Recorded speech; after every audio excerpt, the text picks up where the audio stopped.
Bonjour Jean-François Bodin. Bonjour Nicolas. Alors on en parlait à l'instant avec Mickaël Juneski, c'est donc la reprise des cours aujourd'hui et pour en parler, vous recevez Isabelle Chamorro, vice-présidente du gouvernement en charge de l'enseignement notamment. Isabelle Chamorro, bonjour. Bonjour. Merci d'avoir accepté notre invitation alors que c'est effectivement l'heure du retour en cours après 15 jours de vacances. On sait que c'est dans une période un peu compliquée. On va faire le point évidemment sur les différents établissements scolaires et quelques informations importantes. Avant cela, on a entendu qu'il y avait eu des dégradations cette nuit au lycée d'Ikukewe à Dumbé. Est-ce que vous avez des informations? Est-ce que vous savez exactement ce qui s'est passé? Oui, donc comme vous le disiez, c'est une reprise, mais on le voit et on va l'évoquer également sur d'autres établissements. C'est pas un retour complètement à la normale. On est encore dans un schéma dégradé avec malheureusement des incidents qui persistent. Donc effectivement, à Dikukewe, on est en train de faire le point. On a d'informations sur 2 ou 3 locaux qui ont été incendiés, dont certains qui avaient fait l'objet de réparation il y a peu. Donc encore des budgets engagés également, voilà, qui sont encore, je dirais, excusez-moi l'expression, partis en fumée. Alors évidemment, là, nous ouvrons aujourd'hui, et je salue l'équipe du lycée, les professeurs sont sur place et les élèves également, ceux qui avaient cours ce matin. Mais enfin, vous imaginez quand même l'état de nos équipes. Donc l'équipe de direction est aussi en train de faire des réunions en interne pour essayer de faire le point avec nos professeurs, nos personnels et également les rassurer. C'est des locaux provisoires qui avaient brûlé mais qui servaient de salle de classe. Oui, enfin, ce sont des locaux qu'on dit provisoires, mais en fait, ce sont des classes et il va falloir qu'on répartisse les élèves dans d'autres locaux du lycée. Et donc, ça demande encore une organisation et c'est extrêmement compliqué puisque c'est un lycée qui a déjà de nombreux effectifs. Alors, on sait que le retour en cours s'est fait très, très progressivement après les émeutes du mois de mai. Est-ce qu'avant les vacances, vous aviez un peu une photographie, une carte précise des fréquentations? Est-ce qu'on sait si les enfants sont retournés à l'école ou est-ce qu'il en manque encore? Enfin, est-ce que vous avez un peu un état des lieux en quelque sorte? Oui, alors je voudrais déjà saluer sur la question des taux de fréquentation aussi la présence de nos personnels parce qu'on parle beaucoup des élèves puisque nous sommes préoccupés par les problématiques de décrochage, mais je dirais qu'on a quand même 98% de nos personnels, que ce soit dans le primaire ou dans le secondaire, qui sont présents. Donc je voulais aussi le dire. On a quand même de fortes inquiétudes parce que dans les collèges, on a à peu près 85% de nos élèves qui sont revenus, beaucoup moins dans les lycées, on est autour de 60%, donc 40% d'élèves qui ne sont pas là, en plus avec souvent des taux encore plus bas dans les lycées professionnels. Après, sur le primaire, les élèves sont jeunes, ils sont en proximité, donc ils reviennent plus facilement. Sur la province sud, on était à peu près avant les vacances à 78%, sur les îles 88%, mais bon, on sait que les îles ont été peu touchées depuis le début, notamment par les dégradations, donc les élèves sont revenus plus facilement. Sur le nord, c'est très hétérogène. On a certaines écoles à 88% et puis on a des écoles de la côte est sur Ponériouin, sur Wailou notamment, où on n'a quasiment pas d'élèves. Donc voilà, les taux sur la pour l'instant sont un peu plus difficiles à connaître et à appréhender. Ça me permet quand même de parler de Thio, parce qu'on était revenu dans un schéma quasi normal et malheureusement avec les derniers épisodes de violence sur site, eh bien, il y a eu un arrêté du maire et d'ailleurs je salue sa réactivité, mais qui nous a donc engagés à fermer tous les établissements scolaires.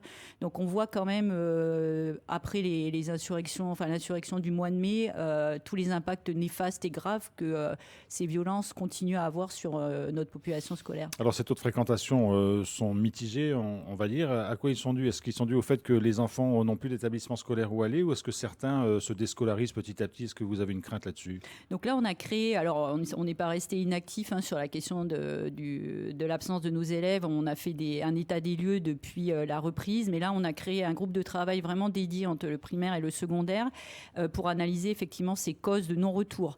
Donc il y a des choses très pratiques. Il y a encore la problématique du transport scolaire qui reste bien complètement effective, notamment sur l'agglomération, parce qu'on voit que dans le nord, notamment sur la côte ouest, le transport scolaire a repris sur certaines communes. Donc sur l'agglomération, c'est encore très négatif pour ce point, malgré l'engagement de tous. On a aussi encore sur certaines communes des problématiques d'accès, puisqu'il subsiste encore des barrages, notamment sur la côte est, de personnes qui habitent sur la commune et qui empêchent les gens de circuler. Donc on a ces problématiques d'accès. Et puis il y a aussi, il ne faut pas se le cacher, encore des discours malheureusement idéologique sur le fait de ne pas retourner à l'école. Et donc, on a encore certaines familles qui ne ramènent pas donc leurs enfants dans l'institution scolaire. Alors, on va faire le point sur un certain nombre d'établissements dont on a beaucoup parlé ces dernières semaines. On va commencer évidemment par Tuban, où on sait que le quartier a été souvent chahuté. Est-ce qu'aujourd'hui, les conditions de sécurité sont réunies pour que cet établissement scolaire puisse rouvrir, ce qu'il est en train de faire d'ailleurs à l'heure où on parle? Oui, donc nous avions tenté une rentrée, j'étais présente sur site fin juin.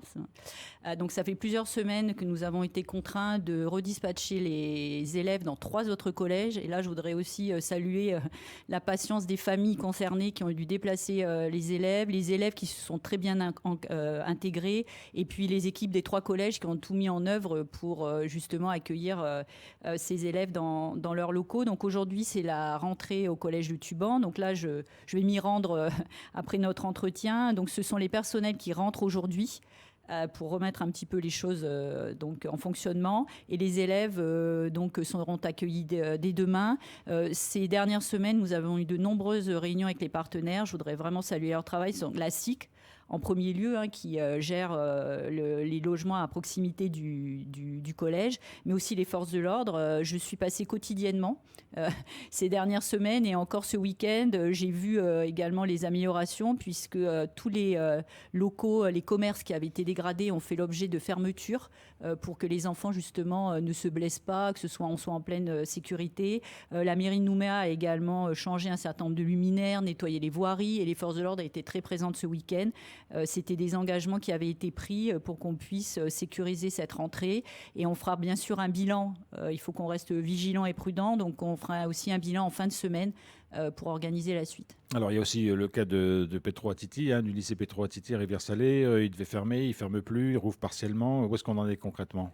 Alors déjà, le quartier de Rivière-Salée, les Nouméens le savent bien, c'est un des quartiers avec Caméré qui a été le plus touché par les exactions. Je le déplore parce que finalement c'est un quartier, je pense qu'il y avait 40 ans de développement sur place, avec une mairie annexe, une médiathèque, 8 écoles. Beaucoup d'équipements publics, oui. En fait, c'était le quartier le plus équipé de la ville de Nouméa, et tout ça a été détruit en quelques semaines.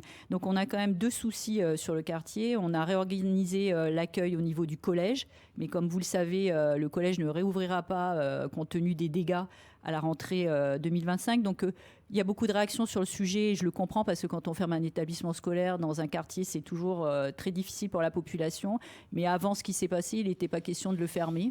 Donc on est vraiment dans les suites assez graves. Il y avait même des travaux prévus? Oui, il y avait des travaux prévus. Mais aujourd'hui, c'est sûr, le collège de Rivière-Salée ne rouvrira pas à la rentrée 2025. On en a discuté avec la province Sud, qui a pris cette décision, parce qu'elle est propriétaire des locaux. Nous, on s'adapte également. Mais enfin, moi, je comprends cette approche. C'est-à-dire que l'ensemble des détériorations sur la ville de Nouméa pour la province Sud, c'est près d'1,6 milliard de travaux. Et en plus, ça veut dire qu'on devrait travailler en site occupé, c'est-à-dire pendant 2 ans, par exemple, il faut faire des travaux avec des élèves à l'intérieur, ce qui n'est pas possible. Donc, il faut de toute façon les redispatcher.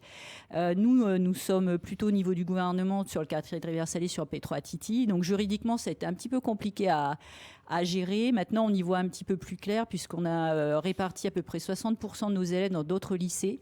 Et la mairie de Nouméa nous met à disposition une école, c'est l'école Morissette de Vambé, dans le quartier. Et nous allons pouvoir accueillir, mais sur l'enseignement général seulement, à partir de la semaine prochaine, lundi 26 août, à peu près 200 élèves qui seront dans cette école. Alors là, on est vraiment sur un schéma, j'aime pas le mot dégradé, mais c'est le cas, puisqu'on va essayer de faire des travaux dans le lycée pour pouvoir accéder à des plateaux techniques à partir de la rentrée 2025. Et si on a les crédits que nous avons demandés auprès de l'État pour refaire en grande partie le lycée, eh bien, on est sur une ouverture sur 2026 ou 2027. En attendant, il faudra s'organiser. Oui, et c'est quand même 780 élèves, c'est-à-dire que quand on détruit un établissement avec 800 élèves à l'intérieur, forcément, c'est une organisation assez difficile à mettre en œuvre. Alors Isabelle Chamorro, reste le cas du Mont d'Or aussi, où les difficultés persistent, notamment de circulation pour se rendre dans les établissements scolaires. Le gouvernement a travaillé avec la mairie à la mise en place d'une espèce de continuité pédagogique renforcée, je ne sais pas si on peut le dire comme ça, mais faire en sorte en tout cas que les élèves puissent avoir accès à l'enseignement d'une façon ou d'une autre.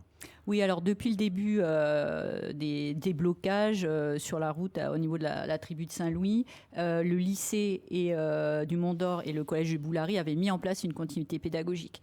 Malheureusement, on voit que les choses durent. Nous sommes également très sollicités par les habitants du Mont d'Or et c'est tout à fait normal. Je voudrais vraiment leur apporter notre soutien. Donc avec la mairie effectivement, mais aussi avec la province et certains partenaires privés, j'y reviendrai. Nous allons officialiser ce que des professeurs avaient déjà, et il faut le reconnaître, mis en place. C'est-à-dire les professeurs qui étaient bloqués dans la partie sud du Mont d'Or avaient déjà pris cette initiative. Donc là, on le renforce avec des emplois du temps qui vont être plus formalisés. Ça va concerner le collège et le lycée. C'est les deux établissements qui vont donner les informations directement aux familles. Les professeurs vont être sur place. Ils vont permettre de suivre les enfants pour la continuité pédagogique, mais il y aura aussi, quand c'est possible, des cours en visio. Bien sûr, ça ne remplace pas, bien sûr, une scolarité classique. Il y aura aussi des évaluations quand c'est possible qui pourront être menées parce que je rappelle que les examens sont en contrôle continu, donc on va aussi essayer de s'arranger sur ces sujets. Il y a deux partenaires privés qui sont la Société Générale et l'As de Trèfle, je les cite parce qu'ils sont venus à nous pour nous offrir aux élèves du matériel informatique qui va nous permettre aussi de renforcer un peu la qualité de travail sur place. On est évidemment d'accord que tout ça est provisoire et que le retour à la normale est souhaité le plus rapidement possible, mais vous installez dans une durée de combien quand on lance ce genre d'initiative ? Nous, on est tout à fait conscients que pour les Mondoriens, pour leurs familles, pour les élèves, pour ceux qui ont besoin de travailler, la seule réponse possible, c'est de dégager un axe avec une sécurité de circulation. Et le droit de circuler librement, c'est un des droits fondamentaux.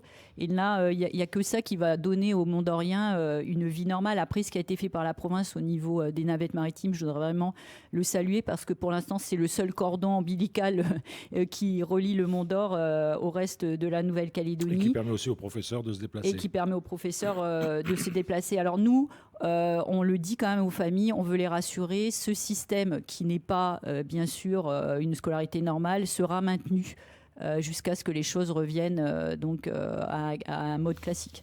Dernière question, Isabelle Chamorro. On a appris la semaine dernière que les internats de l'enseignement catholique étaient toujours fermés, que le personnel avait été mis en chômage partiel. Qu'est-ce qui se passe ? Parce que le gouvernement et la province sud notamment disent nous on a payé ce qu'on devait, cette situation n'est pas normale. Qu'est-ce qui se passe et où est-ce que vous en êtes ? Alors le financement de l'enseignement privé, c'est un sujet complexe et qui dure depuis on en a souvent parlé. Des années. Donc l'année dernière, je ne vais pas refaire l'histoire et je pense que les Calédoniens ont besoin de faits très concrets. On finançait déjà, pour synthétiser, le fonctionnement des établissements et la rémunération des professeurs avec des contrats d'association qui nous lient au privé. Et restait la problématique de financer la restauration et les internats. Il faut savoir qu'en métropole, sur tout le territoire national, ce sont les familles qui payent ces services. En Nouvelle-Calédonie, il y a une volonté politique de soutenir ces services et l'enseignement privé qui est partagé. Donc on a passé cette délibération qui permet à toutes les collectivités qui le souhaitent, mairie, province et Nouvelle-Calédonie, de soutenir l'enseignement privé. Donc nous avons débloqué, et dans le contexte actuel, c'est un effort très important, plus de 500 millions dans ce cadre-là pour payer les internats, une partie du fonctionnement des internats des lycées. Et la province sud, donc on est deux seules collectivités à avoir respecté complètement le cadre du texte qui a été pris l'année dernière, à payer également 600 millions à l'enseignement privé. Donc nous, la démarche que l'on a, en tout cas sur les internats et la restauration, c'est de demander à l'ADEC de faire un effort particulier sur ces services qui sont largement financés par les collectivités que je viens de citer, pour au moins trouver des solutions de secours et proposer par exemple aux élèves en classe à examen d'avoir accès aux internats, si même il faut réduire les effectifs. Après, il y a une problématique plus globale sur l'ADEC. On nous annonce un déficit d'à peu près 350 millions annuellement. Moi, je pense qu'il y a déficit structurel. Structurel. Moi, je pense qu'il y a deux pistes. Il faut que toutes les collectivités qui sont engagées financièrement payent tout ce qu'elles doivent à l'ADEC et ça résoudra une partie du problème. Et la deuxième piste, et on en avait largement parlé au Congrès, c'est pour ça qu'on a laissé 3 ans aussi pour que les provinces puissent payer à la place des communes sur cette période, parce qu'on sait très bien que les communes n'ont pas les moyens de financer ces services. Et bien ces 3 ans, c'était aussi pour permettre aux enseignements privés de faire une réforme de leur carte scolaire. Donc je pense qu'il y a des mutualisations. Quand on parle de carte scolaire, c'est... Il y a peut-être des fermetures à envisager, des mutualisations avec le privé. Et donc je pense que le paiement par tous les partenaires de ce qu'ils doivent à l'ADEC, plus une réforme globale de la carte scolaire, eh bien, je pense qu'avec ça, on devrait être pas loin du compte. Isabelle Chamorro, membre du gouvernement en charge notamment de l'enseignement, merci beaucoup d'avoir été avec nous ce matin pour faire le point sur cette rentrée scolaire. Je vous remercie.